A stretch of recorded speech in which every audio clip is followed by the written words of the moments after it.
The stadium was a sea of blue caps and gold tassels swaying under the afternoon sun. Names echoed one after another through the loudspeakers, each followed by thunderous applause, whistles, and flashes of cell phone cameras. But when they called mine, Elena Maris Calderon, Master of Data Science, there was only silence from the row labeled reserved for family. No one stood, no hands waved. The metal seats shimmered, empty and indifferent.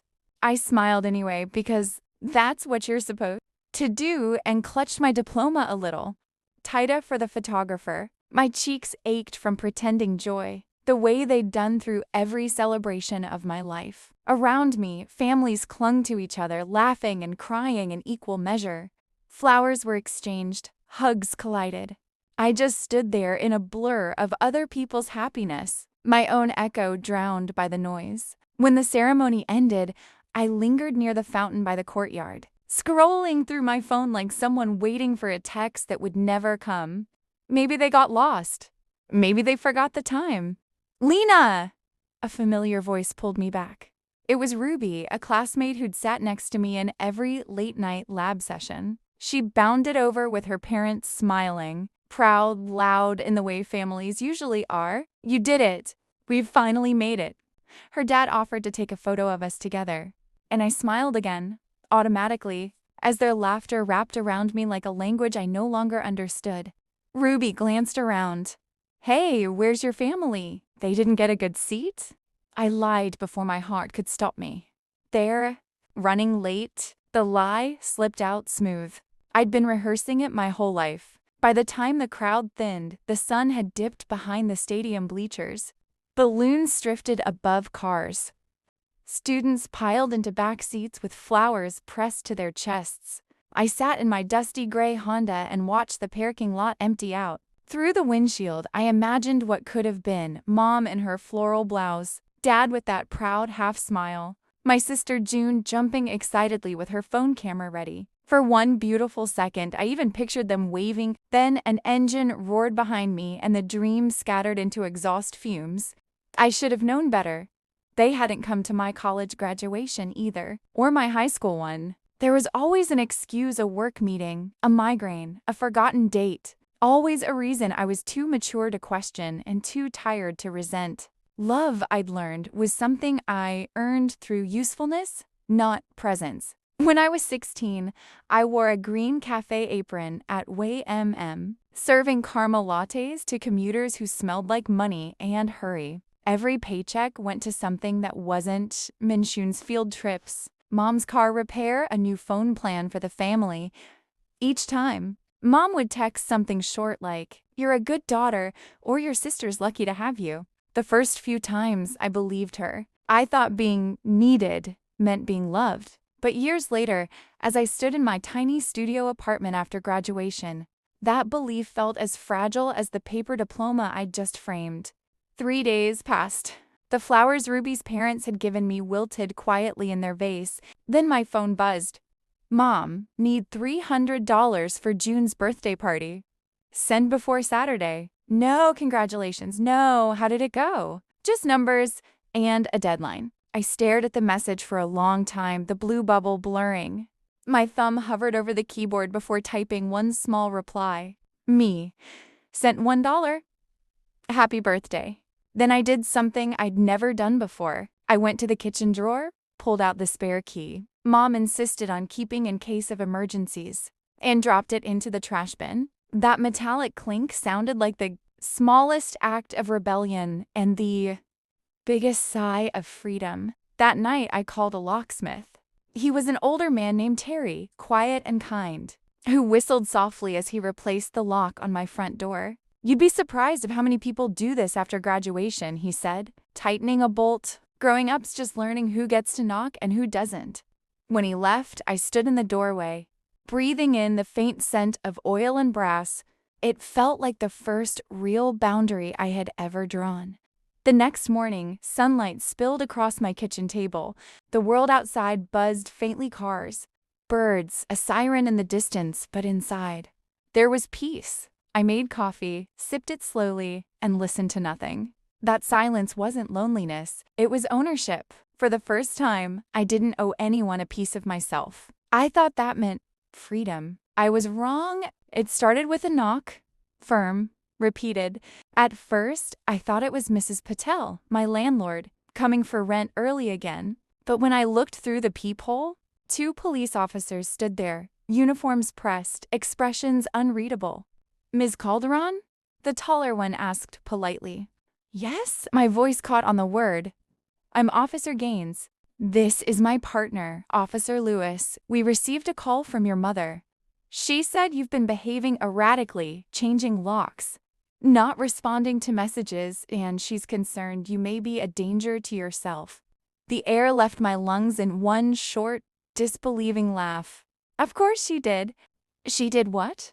"It's just a welfare check," the younger officer added quickly. "We only need to confirm you're all right." "Sure," I muttered, stepping aside. "Come in," and they scanned the apartment's spotless countertops. Diploma framed above the desk. Laptop open to a spreadsheet project. A half-finished cup of coffee. I gestured around. "Does this look like a crime scene to you?" The taller officer smiled faintly. "Not even close, ma'am. Just routine procedure." I nodded, swallowing the bitter taste rising in my throat. "She called the police because I changed my own locks." He sighed. "Sometimes when people start setting boundaries, others panic. Happens more often than you'd think." When they finally left, I stood in the middle of my apartment, trembling not with fear, but with fury. My mother hadn't just crossed a line. She'd dragged a spotlight across it. I opened my email that night, writing and deleting the same message a dozen times. "You had no right. Why would you do that? Do you know what humiliation feels like?" In the end, I deleted everything and went to bed. My chest ached from all the words I didn't send. By morning, I convinced myself it was over. Just another of Mom's melodramatic episodes. But when I opened my banking app later that day, a cold ripple ran down my spine. 2 new credit inquiries blinked at me from the screen, one from Capital One, the other from Crescent Financial. Both recent. Both unauthorized. I hadn't applied for anything new. My hands began to shake as I clicked deeper. There were 2 active accounts opened under my name, using my social security number and my parents' address in Littleton. The balances were already climbing, thousands of dollars in transactions. My stomach turned as I scrolled. Aurora Event Hall, Bliss Catering, DJ Looks Entertainment. And then it hit me: June's birthday party. Mom's message. "Need $300 for June's birthday." Not a request. A warning. I called the bank, heart pounding. "Hi, this is Elena Calderon. I need to report identity theft." The woman on the other end asked for verification, then hesitated. "This account was opened in person at our Littleton branch. Co-applicant, Linda M. Calderon." For a moment, I couldn't breathe. My own mother's name. When the call ended, I just sat there staring at the wall. The reality hit, not like a crash, but like a slow bleed, the kind of betrayal that doesn't scream, it whispers. She hadn't only used me for money, she'd become me to get it. I opened the voice recorder on my phone. Colorado was a one-party consent state. That meant I could legally record our next call. My thumb hovered over the green dial button, shaking. 3 rings. Then her voice, calm and sharp as glass. "So, you're alive." "Mom," I said, steadying my tone, "I found 2 credit cards opened under my name, both tied to your address. Do you want to tell me why?" She laughed, light, practiced, insincere. That I was helping you build credit. You should be grateful. And anyway, it's for your sister's party. Family helps family, right?" I closed my eyes. "That's not help. That's fraud." "Stop dramatizing. What's yours is ours. Always has been." "No," I said quietly. "What's mine is mine. And what's yours is about to be investigated." There was a pause, a stunned, breathing silence on the line. Then her voice dropped into something almost feral. "You wouldn't dare." "I already did." I hung up, saved the recording, labeled it May 18th, boundaries. Then I turned off my phone and stared at the lock on my door. For years, I thought that lock kept other people out. That night, I realized it also kept me inside the version of myself they built. The obedient one. The useful one. Not anymore. Outside, Denver's skyline glowed amber under a rolling sheet of clouds. The air smelled like a storm waiting to happen, and for the first time in my life, I didn't feel afraid of it. The next 48 hours passed in a haze of caffeine, emails, and legal forms. I filed an identity theft report online, froze my credit, and called both banks again to confirm they'd flagged the accounts as fraudulent. Each time, my voice sounded calmer than I felt. Steady, polite, detached. The voice of a woman who had learned to survive storms by pretending they were drizzles. But beneath that calm was a pulse of quiet rage. Every number I dialed, every verification code I entered, was another reminder that my mother hadn't just taken money, she'd taken me, my name, my credit, my existence as something she could bend to her will. By the second night, I realized I couldn't avoid what had to happen next. I needed to face her. I sent a message through my father's number, short and deliberate. "We need to talk. Tomorrow, public place, noon." He replied an hour later, "Your mother says fine." Where? I picked a small diner halfway between their suburb and my apartment, neutral. Ground. Bright enough for safety, quiet enough for truth. When I arrived, the place smelled like burnt coffee and buttered toast. Old jazz murmured from a ceiling speaker. The cracked vinyl booths glowed under yellow light. It was the kind of place where secrets came to die. Slowly, between sips of lukewarm coffee, I took a seat by the window and ordered black coffee I didn't plan to drink. 12 minutes later, the doorbell jingled. Mom walked in first, floral dress, oversized sunglasses, her expression practiced neutrality. Dad followed, a shadow of his old self, shoulders slumped, a newspaper tucked awkwardly under his arm. Behind them came June, her golden hair curling around a face lit by the glow of her phone. She didn't look up. Mom's lips tightened as she slid into the booth across from me. "You really made us drive all the way here for this?" I kept my hands flat on the table. "We're not here to eat. We're here to talk." Dad gave a small, placating smile. "Sweetheart, maybe we should order first." I opened the folder I'd brought and slid it across the table. 2 credit cards opened under my name, both connected to your address, both used for June's party. Mom didn't even glance at the documents. She just smirked. I told you it was to help build your credit. You should be thanking me." I laughed quietly, but it wasn't amusement, it was disbelief solidifying into something sharper. "By forging my signature?" Her tone hardened. "Don't make this dramatic. His family. Money moves around. You've always been so ungrateful, Elena. Who paid for your textbooks, your rent?" "Me." The word cut through her list like a blade. "Every late shift, every overtime hour, every loan in my name that you promised to help with. You used my college fund for June's dance trip. Don't rewrite history." June finally looked up, frowning. "Mom said you agreed to that." I turned to her. "Did she also tell you the dress you're going to wear tomorrow was bought on a card that doesn't belong to her?" Her face paled. "What?" Mom's voice rose, sharp and trembling. "Enough. You don't talk to your sister that way." She leaned forward. "I didn't steal from you, Elena. I borrowed for the family. You'll understand when you have your own kids." I stared at her, the words catching somewhere between pity and fury. "If I ever do, I hope I don't teach them that love means debt." Dad cleared his throat. "Let's not do this in public. Your mother just got carried away. We can fix this quietly, okay?" I pushed the folder toward him. "There's no fixing it quietly. The bank already has the report. They've frozen the accounts." That got her attention. Mom's head snapped up, her sunglasses sliding down to reveal her eyes wide, frightened, furious. "You what?" I reported the fraud. I kept my voice calm, almost gentle. "They have your signature, your number, your address. You'll be hearing from them soon." For a long moment, no one moved. Even the old jazz track seemed to fade out. Then Mom whispered, almost a hiss, "You've destroyed this family." "No," I said softly. You destroyed it when you decided my name was just another tool. I stood, my chair screeched against the floor, slicing through the silence. I'm done being your backup plan. Her voice cracked behind me. You'll regret this. I didn't look back. I dropped a $10 bill on the table for my untouched coffee and walked out into the gray daylight. Outside, the clouds had thickened. The first drops of rain dotted the sidewalk as I reached my car. I sat behind the wheel, hands gripping the steering column. My reflection ghosted in the windshield. For the first time, I didn't cry.